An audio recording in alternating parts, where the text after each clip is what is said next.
The scent of deception. The rain hammered against the windows of Rhys Morgan's office, each drop amplified by the silence of another sleepless night. 3 weeks had passed since Julian Mercer, chief research officer at Proxima Corporation, had been found dead in his laboratory, body intact but brain activity completely flatlined, as if his consciousness had been surgically removed. Rhys stared at the holographic crime scene photos floating above his desk. No forced entry. No defensive wounds. No toxins in the bloodstream. Just a man who had walked into his lab on a Tuesday evening and somehow had his mind wiped clean while the security cameras experienced a convenient 7-minute glitch. "There's not enough whiskey in New Vancouver for this case," Rhys muttered, running a hand through his unkempt hair. The department had already shifted resources to newer cases. His captain had suggested, with decreasing subtlety, that perhaps corporate espionage had simply elevated beyond their detection capabilities. But Rhys couldn't let it go. Something about the vacant expression in Mercer's eyes haunted him, like a warning of something worse to come. That's when he found himself scrolling through the Interstellar Specialist Registry, a database of consultants with unique abilities. Most were telepaths with questionable credentials or tech whizzes who charged extortionate rates. But on page 17, an entry caught his attention. Nix Voss, olfactory truth analyst, specialized in detecting biochemical signatures of intent, deception, and emotional residue. I find what your eyes miss and your machines can't measure. Off-world rates negotiable. The profile image showed a humanoid woman with pale blue skin and elongated, ridged ears that seemed to move independently. Her eyes, 3 of them, were solid obsidian, revealing nothing while seeing everything. Rhys had heard of her species, the Selvari. Their homeworld's toxic atmosphere had evolved them into living chemical analyzers, able to process molecular information through enhanced nasal receptors that covered most of their respiratory system. He'd sent the request before rational thought could intervene. 12 hours later, his comm unit chimed. "Detective Morgan," came a voice like honey poured over gravel. "I'll take your case. My shuttle arrives at Dock 32B tomorrow at 0800. Bring something the victim touched frequently. And coffee. Your kind makes excellent coffee." Before he could respond, the connection closed. Dock 32B smelled of fuel residue and recycled air, the standard atmosphere of interplanetary transit stations.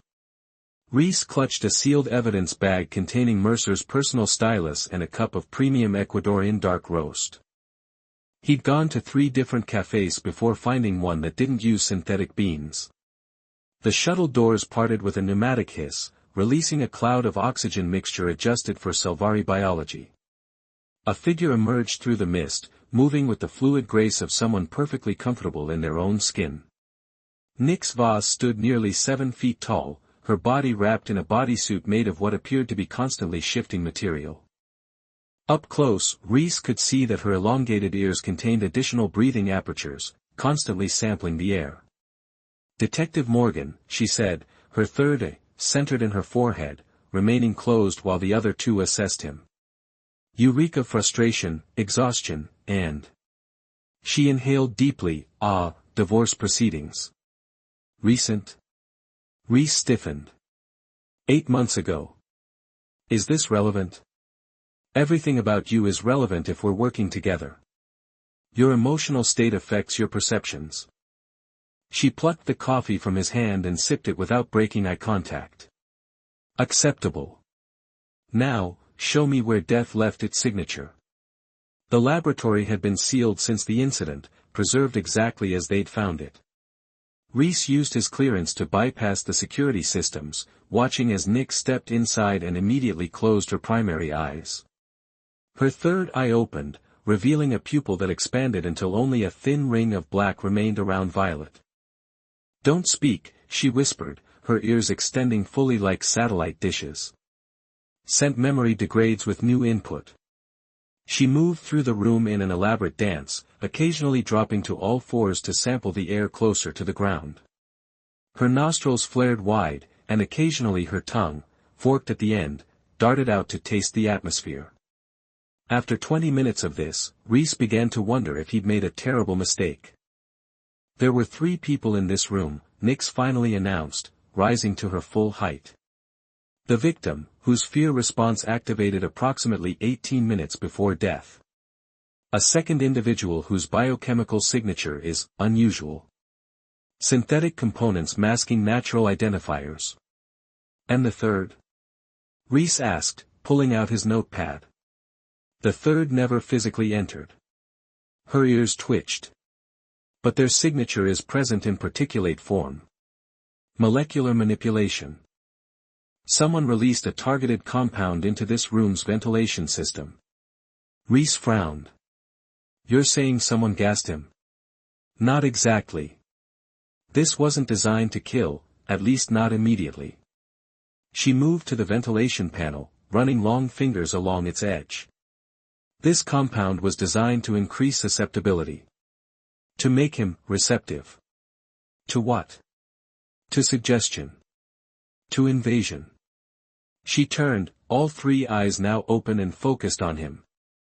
Your victim's mind wasn't erased, Detective Morgan. It was harvested.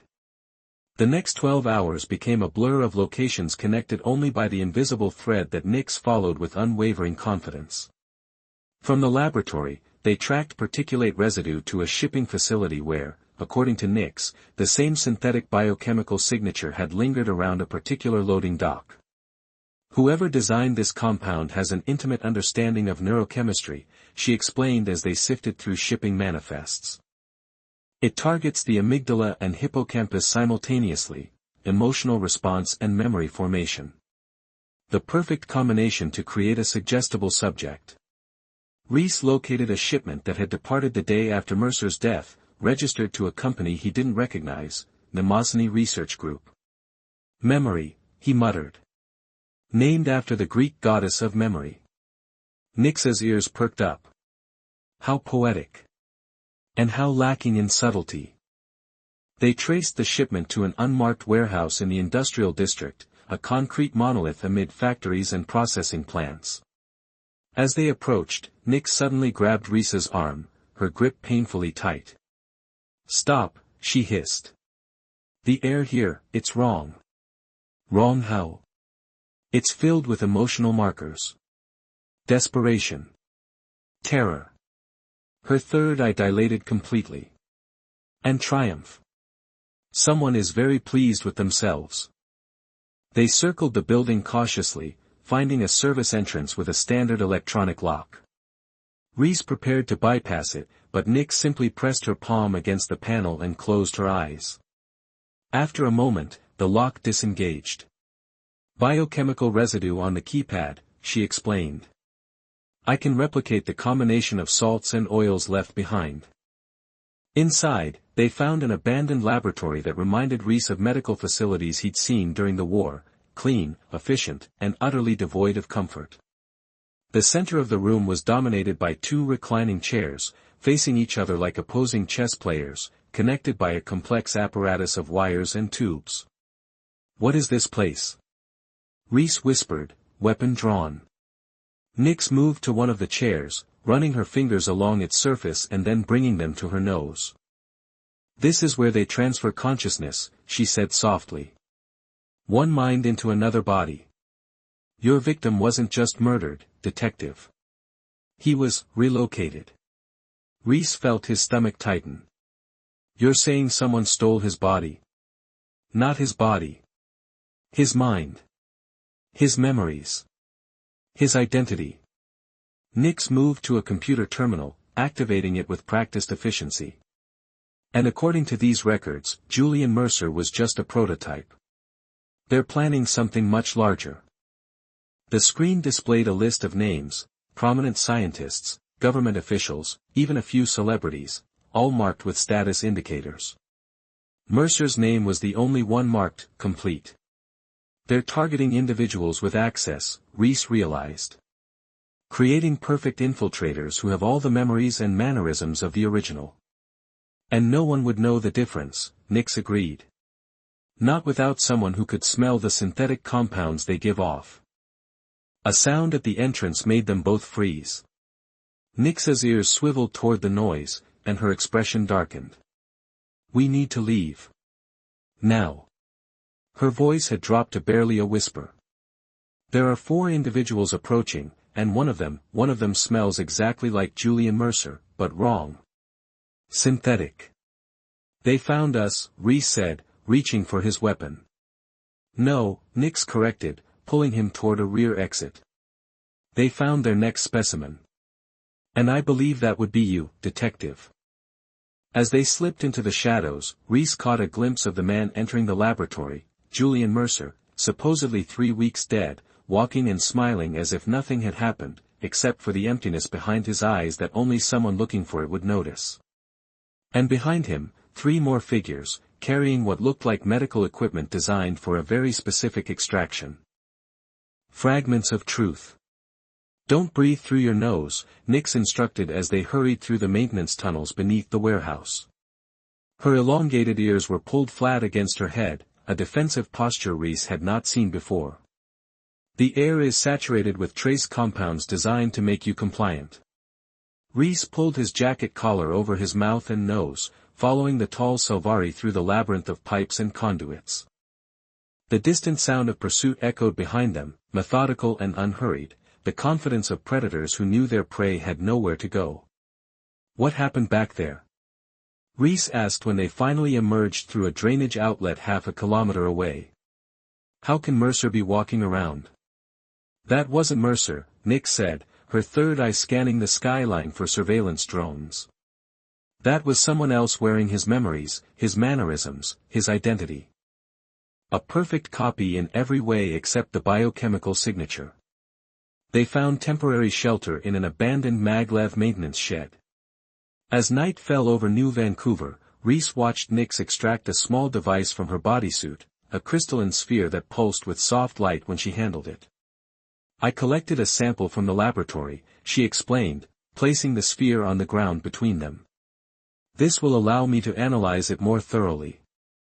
She pressed her palm against the sphere, and it split open like a flower blooming, releasing a fine mist that she inhaled deeply through all her respiratory channels. Her 3 eyes rolled back, showing only whites as her body processed the information. When she spoke again, her voice had changed, deeper, resonant, as if multiple people were speaking through her. "Project Theseus," she intoned. "The replacement of key individuals with perfectly programmed duplicates. Phase 1, extraction and transfer of consciousness. Phase 2, strategic replacement of targets. Phase 3, synchronized activation." Reese leaned forward. "Activation for what?" Nix's eyes snapped back to normal, and she gasped as if surfacing from deep water. "I couldn't access that information. It's fragmented, protected." She looked troubled. "But I sensed something else, the emotional residue in that compound. Whoever created it was pleased. There's satisfaction in the molecular structure itself, as if the creator signed their work with their emotional state. Can you identify them from that?" "With the right reference sample, yes." She closed the sphere carefully. "But first, we need to understand what we're facing. This technology, mind transfer, is theoretical at best, forbidden at worst. Only a handful of scientists worldwide have the expertise." Reese pulled out his comm unit, activating its secure mode. "I know someone who might help us. Former colleague who works in neurosecurity now." His contact, Dr. Leona West, agreed to meet them at a private medical facility she operated outside official channels. A petite woman with calculating eyes and perpetually moving hands, she listened to their discovery with scientific detachment rather than disbelief. "Consciousness transfer has been theoretically possible for years," she confirmed, reviewing the data Nix had collected. "The barrier has always been rejection. The receiving brain fights the incoming consciousness like an immune system attacking a foreign body." "So how did they solve that problem?" Reese asked. "The compound I detected is part of the answer," Nix interjected. "It prepares the recipient's brain, suppresses the natural defenses." Drive West nodded. And Proxima Corporation was working on neural compatibility mapping, finding ways to match donors and recipients to minimize rejection. Julian Mercer was leading that research. Her eyes widened. Oh. He would have had access to compatibility data for thousands of potential subjects. Making him both valuable and dangerous, Reese concluded. He could identify ideal candidates for this process. But why transfer minds at all? Drive West asked. What's the objective? Nix's ears twitched with sudden alertness. We need to leave. Now. Before they could react, the facility's lights flickered, and security alarms blared. On the monitors, they watched armed figures in unmarked tactical gear breach the main entrance. There's another way out, Drive West said, leading them through a hidden passage behind her laboratory. But you need to understand, if they tracked you here, they have resources beyond typical corporate security. As they escaped through a series of underground tunnels, Reese realized the implications. They're already inside the system. Government, security forces. How many replacements have already occurred? Nix wondered aloud. And how do we identify them? Drive West provided them with a secure location, an old mining facility converted to a research outpost years earlier and since abandoned. As they reviewed what little evidence they had, Reese focused on the list of names they'd seen. There's a pattern here, he said, arranging the data chronologically. These aren't random targets. They're all connected to a singularity conference that happened 6 months ago, a symposium on artificial consciousness and its ethical implications. The Lazarus Protocol, Drive West confirmed. It was controversial. Some scientists proposed that human consciousness could be preserved after death by transferring it to synthetic storage. Nix's third eye opened fully. This isn't about replacing people. It's about preserving them. Drive West nodded slowly. What if someone decided that certain minds were too valuable to lose? Scientific geniuses, visionaries. Or what if someone wanted to live forever? Reese suggested. Jumping from body to body, preserving their consciousness indefinitely. Their investigation led them to Leonard Thorne, billionaire founder of Proxima Corporation and a man diagnosed with an aggressive, terminal neurological condition 2 years earlier. Public appearances had grown rare, then ceased altogether. Official statements cited extensive medical treatment abroad. He's dying, Reese said, reviewing Thorne's medical data that Drive West had accessed. His brain is deteriorating. He funded Mercer's research not for scientific advancement but personal salvation. And now he's harvesting compatible minds, Nix added, creating vessels for his consciousness when his original body fails. Through careful analysis of security protocols and work schedules, they identified Thorne's private research facility, a repurposed orbital platform officially listed as a medical recovery center. Getting aboard required Drive West's credentials and Nix's unique abilities to bypass biometric scanners by replicating the biochemical signatures she had collected.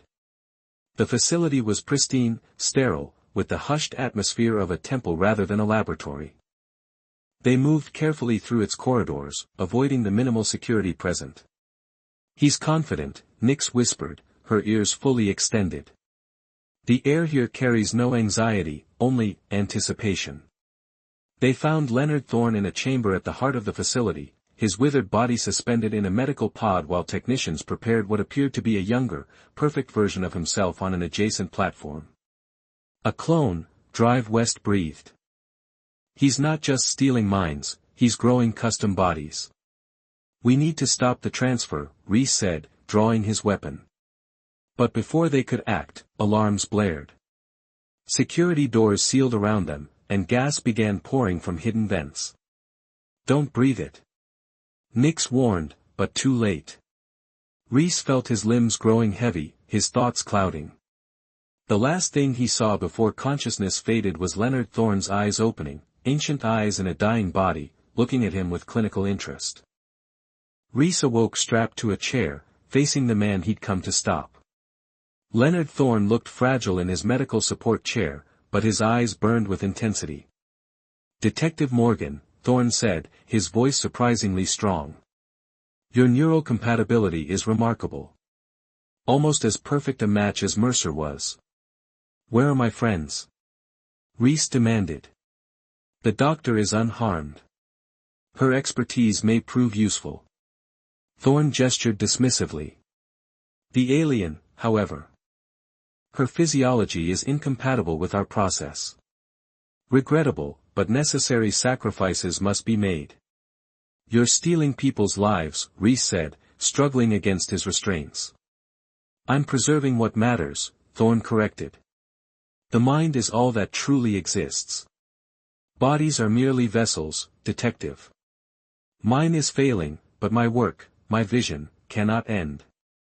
As technicians prepared the equipment for the transfer process, Reese noticed movement in his peripheral vision, a shadow that seemed to detach itself from the wall. A familiar blue-skinned figure moved silently behind the technicians. Your alien sensory specialist was fascinating, Thorn continued, unaware. Her ability to detect biochemical signatures is exactly the kind of evolutionary advantage I've studied.